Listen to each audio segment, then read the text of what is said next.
захин дэрлэгтээс бүр одоо бодиттой ялгуурлан гадуурсан дээрлэгсэн үйлдэл бол хэм хэмжээнээс хэтэрсэн байна.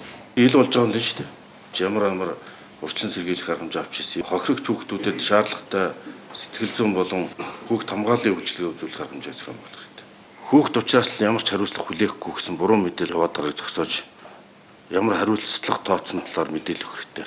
Тэгэхээр хууль зүйн дотоод тэргийн сайд болон цагдаагийн байгууллагад энэ цацагдаад байгаа хэрэгүүдээр нэн даруй шалгалт явуулж холбогдох этгээдүүдийн хариуцлагын асуудлыг хуульд нийцүүлэн шийдвэрлэж олон нийтэд мэдээлэхийг эцэг их асран хамгаалагчны хариуцлагыг нэмэгдүүлж хатуу арга хэмжээ авах, эрүүл мэнд сэтгэл санаанд учруулсан хохирлыг бодтой тогтоож шуурхай барагдуулдаг ийм чиглэл арга хэмжээ авч хэрэгжүүлэх шаардлагатай.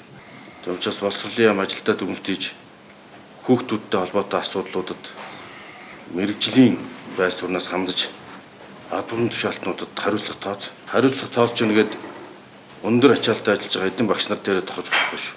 Соёлын яамын зөв бус үг гэллэг, гэмтэрэг, хууль бус үйлдэл дуурайлан дуудсан бүтээлд тавих хяналтыг чангадах хэрэгтэй. Сэтэл болох ус бичлэгийн түгээлтийг хязгаарлах хэмжээг харилцаа холбооны зохицуулах газар за мөн факт чек кибер аюулгүй байдлын нийтийн мэдээллийн төв гэж байгаа тийм. Кибер аюулгүй байдлын газартаа хамтарч хэрэгжүүл. Хүүхдийн эрхийг хамгаалах, хүүхд хамгаалах ажил захин орчинд хэрэгжүүлэх тууштай бодлого хэрэгжүүлэх хэрэгтэй.